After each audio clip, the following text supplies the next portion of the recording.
Hello and welcome to another deep dive video into Avalon the Riven Veil. This time we're going into a deep dive of the combat system and just what it feels like to get into the war phase of the game, some of the strategic decisions that you're going to be making around that, and just to give you a feel and the flavour of just the level of interlacing choices that you're going to have around the game when you get to the deepest, sort of most tense part of the game, which is in the war phase.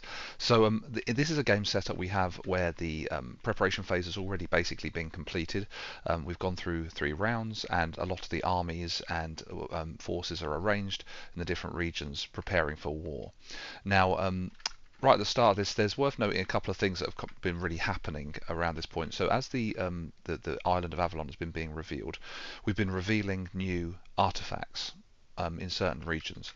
And one thing this does is it creates these really nice natural focal points for battles to happen. And so in the game, in the war phase, you're mostly judging the value of regions based on the victory point value, which is this victory point set here, and this is Season 1, Season 2 and Season 3.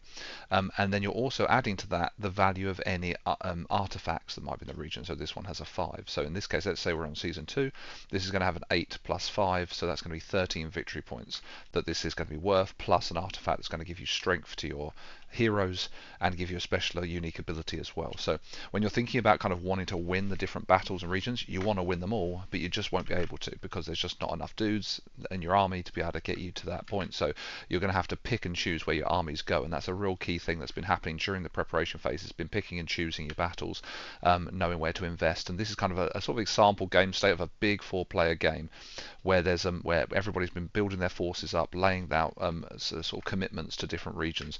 As you can see, a lot of the armies have been focusing on high victory point regions where there are artifacts involved, but there's also armies spread out across some of these lower victory point regions as well, and we're going to go into that in a minute. So the first thing I wanted to kind of go over really with the combat is some of the choices that lead you into combat itself. And in a previous deep dive, we've talked about the analysis of the game state, making any sort of choice within the preparation phase. In this one, this was a chance to really talk about the choice that happens in maybe the last card of the turn and some of that, just preparing for the last phases of war and what sort of things might come out of that choice. So we're going to pretend here that the knights are having the last turn of the round, and they've done basically all of their stuff. They've used all their abilities and things, but they are just going to be able to play their last card here, which they have paid for with this extra card, and they're going to get this ability. Now these two symbols here right at the top of the card under transgression are that you get to move out from any region, splitting up your forces however you want, moving them to adjacent regions. Then there's a single unit move, from maybe a different region to another region, and then if we move to those, we're going to be able to put a deploy into one of the regions we move to and get a card. So this is the last card turn. So what we have to do is actually decide right now is where this move will be from and to, and how we can maximize our chances of winning given the game state. So in terms of first thing, so the first icon is this: pick a region and then split up from that region. So if we go look around the board, we can see that we're already invested over here. That's pretty good. We haven't got a lot of units here or here, so these two regions are pretty sparse for us. We have a little commitment of units here, though not quite as strong as the Druids, and we have a bunch of situations here where there is strength. So what we do have here is we have this kind of, although it's 8 victory points, it's not as big as some of these larger ones that may be worth nearly 20 at this point in the game. So this region here feels like quite a good region to be splitting up from and moving to different regions, because we can make use of these better in other regions. And this is where the tough choice comes, because we now have to decide where we're going to commit these forces. We can move these to any region, so we can be moving them here, here, here, here, or here or here, and splitting them up as we desire and maximizing our chances to win. So in terms of what's probably quite important to be thinking about at this point is do we have parity or greater than strength compared to our opponents in any regions? So if we look over here, for instance, right in the middle, we're up against Merlin. Merlin here has an artifact we can see which is giving him a strength, and he himself has a strength. But not only that, he also has the ancient one who has been risen from the ground. This ancient sort of like monolith of power that has the monolithic beast that has been activated, and it's worth 3 strength, and it is also going to be adding to this battle here. So this is going to be a 2 plus 3 strength plus 1 extra 1 here with the ley line. So the Druids have 6 strength. Currently we have 3 strength, and the undead here have 4. So these guys have got the upper hand of it, and we're going to need to move some stuff in to be able to fight meaningfully for this, because being 3 strength behind in this game is quite difficult to come back from. So you want to try and bring an army in to kind of bring it up close. So in terms of the forces we have to do that, we have here the White Hart. Now the White Hart is a very powerful unit. It has 2 strength on its own, but it also has this amazing ability to cancel the entire effect of the enemy's battle plans. And these are often helping add more strength to the battle plans, like really mess you up in different ways, do certain things. So the ability to say I can completely ignore enemy battle plans is super valuable, and could be used in this case to kind of bring up parity or close to parity with this in this region, and also shut down the enemy's card, which means I might be able to get more of an advantage than they do based on the card. We've also got a couple of units here, and we've got Guinevere. Now Guinevere is another very powerful unit. She's a lord, so she's going to be able to play battle plans into any region we put her in. But also she's got an artifact here, so she's got 2 strength naturally. And another thing that's quite important to see at this point is what's happening over here on the favour track. So after this turn's had, we're going to go into the war phase. And right at the beginning of the war phase over here we can see that we gain Excalibur, reset the favour track, and then gain the Green Knight. And from this state we can kind of tell some things about what's going to happen.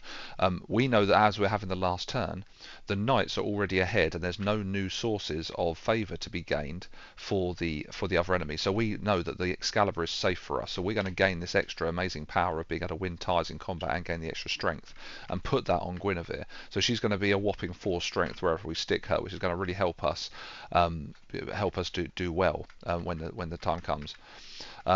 We also know that the Green Knight will be coming, and the Green Knight, though, if we look down, say here at the things that say that this is just the victory point situation, the Druids here would be getting the victory points in this case, so they're going to be able to put the Green Knight somewhere to help them bring back their chance of victory somewhere, which is another important thing to consider. So over here we've got this this situation. So we can, if we bring in 3 or more strength here, we're going to get parity, or maybe and maybe beat them. But there's also the Holy Grail. So over here there's a big old fight going on here. Mordred's come in. Now Mordred's looking pretty beefy. He's got an extra combat token that he's gained here from probably munching on some beast. So he's got 1, 2. He's going to get a 3rd from his special ability and next one from his artifact. So he's got 4 strength on his own, and not just that, he's also got a couple of dudes in here as well with him. So he's going to be 6 strength total. The Fomorians are here as well. They're packing 5 strength. So they're pretty close to each other. So if we wanted to kind of come in here, we'd be wanting to get 4 or more strength really, and ideally even more than 6, which we could do by bringing our massive army in, and that would make it much more likely for us to be able to win the Grail. However, if we dump our entire army, so we've got what, probably 4, 6, 7, 8, 9 strength that we can bring in it. We could bring this entire thing in here and dump it. And we would probably win the Grail from doing that. We'd be able to push this in, but in doing so we would lose contestation of this region, but also some other things that are worth knowing about. So over here we have the situation of we have 2 strength from our settlements, because our settlements are special. We have longbows that give us 2 strength per settlement, and looking over here we can see that there's already a situation here where the green man's here with a warrior, so he's got 3 strength on the undead. We've got 2 strength ourselves, so if we bring another dude in here, we will go from coming second in this region, which would only give us 5 strength, 5 victory points, to coming first, joint first, and gaining 10. So we can get, if we just move 1 dude over here, we know we're going to get 5 free victory points. Not only that, but if we move another dude into here, at the moment, we can get 4 victory points from coming second by moving a dude into here, because at the moment second place has only got 1 warrior, first place has got the 2. So so this is another consideration, that if we can just give up 2 strength over here of that 9 that we could move in here, we can gain guaranteed another 9 strength, another 9, which is quite a valuable swing. But we're risking losing this 19 to a degree, because although we will still have more strength, we won't have an overwhelming strength. But that overinvestment by us could cost us dearly in terms of losing out these other victory points. So we have to think about that. Not only that, we could also try and bring these in here to be able to contest this area. Looking around at some of the other regions we've got these guys here which have got 4 strength. The Druids here have 5, the Fomorians here who also have an artifact on Baylor, also have 4. So this is quite a tight battle over here. There's only 1 strength in it at the moment, and it's quite a valuable region again with 13 victory points. So we've got to be thinking about that. Not as valuable as this 19 here, nor this 19 here. So these two are really big hitters. But of course, everyone at the table knows that that's true. So you're thinking, how much are they going to be throwing their biggest cards at stuff? And this is where you kind of get into a bit of like a bit of a mind game with your opponents a little bit here, where you are signalling with your armies where you're going to invest your strength, but at the same time there's quite a big impact of these battle cards that are going to be able to come in. These plans are going to help you heavily in winning or losing battles, and so there are different types of cards. Some cards have an impact that will give you a benefit if you lose, like for instance this one here says if you don't have the highest strength after this region is calculated, you can move somebody from the region to another region. That can help swing the tide of battle a little bit in one direction or another. Or you might have victory conditions that actually improve your strength. So this one here, for instance, will kill enemy warriors before the battle strength is calculated, and that means you can get an advantage over your opponents. So you can play into different battles in different ways. You can aim to actively lose some to help you to gain benefits in a way, and in that you can actually try and bait out your opponent to invest heavily in a battle. And if you can get your opponent to do that whilst you lose very little, in fact you may not even lose the 1 card. So for instance in this case you get this card, but you also get this card back when you lose. We'll talk about that more later, but you can actually try and bait out things where you just want to imply that you're going to go heavy into a region and then actually pull back and invest in other places, which can be quite valuable for you to win. So it's not always just about having the most strength in the region at the beginning that will define whether you win, because there's an investment of cards that are going to come that have to be managed carefully, because there's loads of battles to get involved in. You cannot invest in all of them in a maximal way. It's just not possible with the hand of cards you have. So you're going to have to decide carefully which ones you're going to be making the ones you're going to really battle over. So going back to our game state, in terms of what we have, we've got this ability to contest the Grail.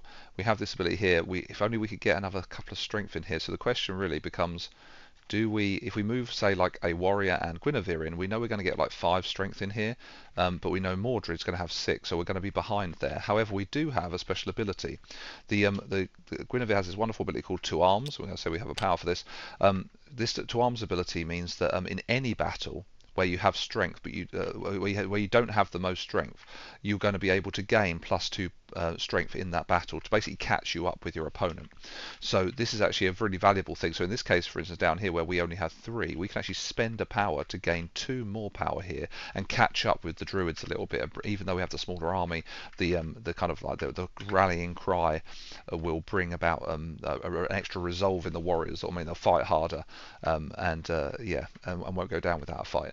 So this is an opportunity here where we could actually choose to kind of save this power here, not invest so heavily here, and bring that in. So what we would have in this case is we'd have 3 strength, and we'd be able to add 2 more strength from that power, so we get up to 5. We know these guys have got 6, so if we just moved 1 into this region, we'd be able to get to 7 and actually have higher than them.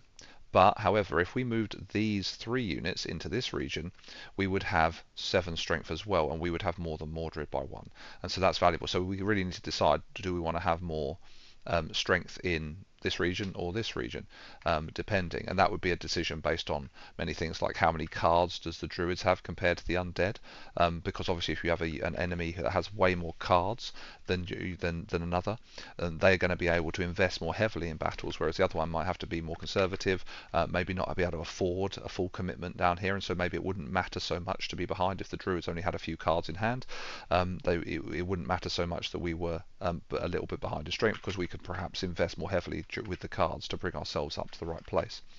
So I'll explain the cards investment in a minute. But so let's just say in this case we're going to bring these guys in, and we're going to bring in the White Hart, Guinevere, and one of the dudes here, and then we're going to move these guys out here, and we're going to do what we said earlier by getting that extra 9 point guaranteed from this region. That's going to be good, and that's going to be that move there. And then we've got one more move, which is a move 1 into another region. So over here we had this situation where we were kind of 1 behind, so there's a chance of us winning here. We do have a move 1 though, so there's a couple of things we can do with this one. So if we wanted to have this guy here, we could drop a power here, which would risk us being more likely to lose this. We're 1 behind, we go down to 2, that's pretty serious. but we could move to one of these other regions, or we could look down here and go, is it likely we're going to win this region? Well, in this region we already know that we're 4 against 2. It's already quite unlikely that we're going to be able to take this. We can try it, but it's unlikely. But if we use our one movement here to kind of say, look, we're just reasonably not going to be able to win this one, and maybe not even come second because of the situation with the Druids, we could either move in here and guarantee a 7 pointer. We could move in here and take the victory with 4 strength, and that would give us a plus.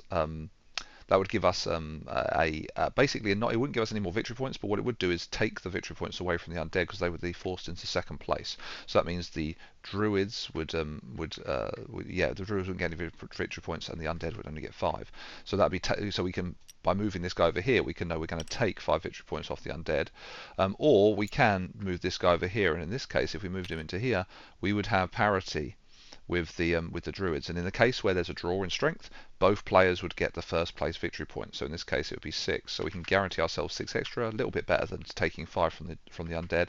So let's do that and move that in there, giving up the chance to really win this region, because I don't think the chances are so great. Maybe we'll get second, who knows, but here we definitely get first, so that's a good thing to do. Right, so let's say this now our things. We got this move here. We actually get with this, because we moved to where an enemy lord was. We're going to get a card. So let's take a card here. That would actually be better. To have been a combat card, because that way we're going to be able to choose, have more choices over what to do in the battle to come. And this is often what you'll find in hands of cards near the end of the season, is you're going to have tried to gather a bunch of combat cards into your hand to give you loads of different options, because some cards are going to be better in certain situations than others. Giving yourself the widest range as possible is a key strategic move, so that you're not just sort of forced down to having just like 1 or 2 that you have to choose from, having a larger hand. But then of course what you've been doing during the preparation phase is at some points choosing combat cards over other types of cards to give you more choices in the preparation phase. So this is always a tough choice over here, what you're doing with these decks, because you kind of want to have a variety of all of them in what you're doing, depending on what time it is during the season. So just thinking about that is worth doing. It's like trying to build up a really good healthy hand of kind of 4, 5 plus combat cards that are going to let you make a choice of where you invest them during the region.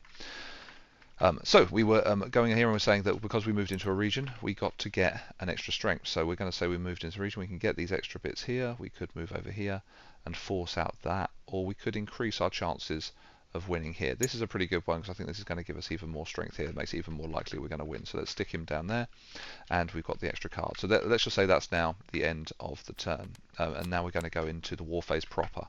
So during the war phase, we move our little marker here over to here, and we're going to say we're going to do Excalibur. So we already know that the knights having more things means that Excalibur is going to come down and go on to Guinevere, and now she's a really tough 4 strength lord on her own.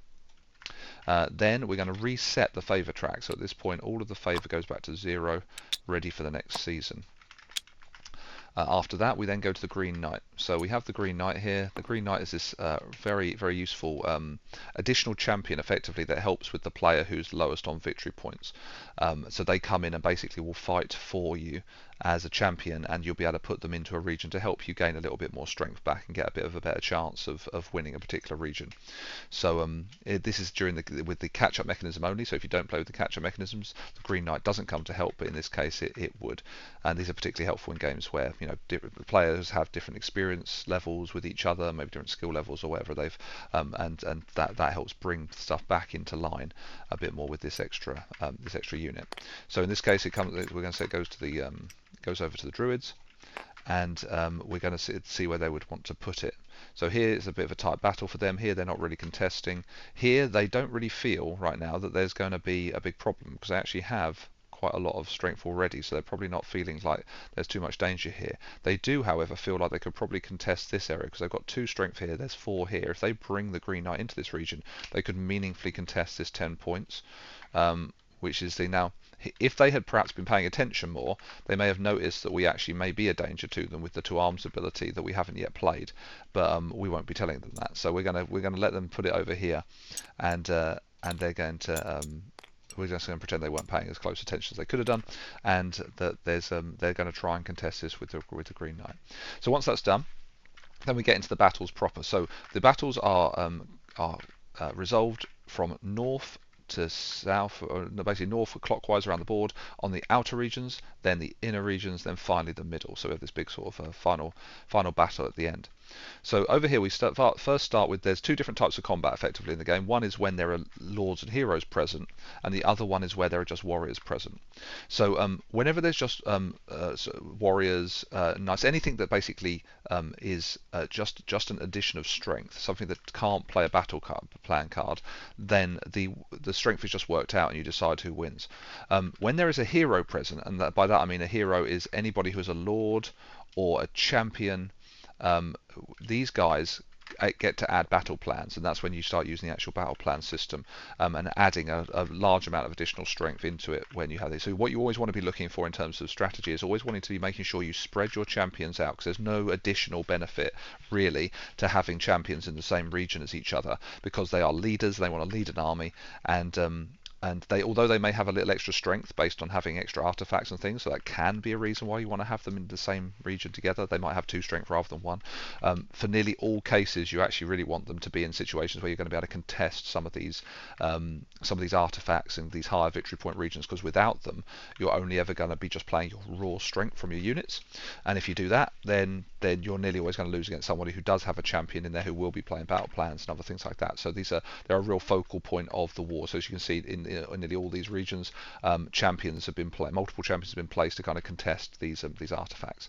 So I hope this video is giving you a bit of an idea of how the preparation towards war will happen, some of the important things to consider when placing your armies and committing them, and getting us ready for the actual war phase that we'll talk about in the next video. Cheers guys, see you on the next one.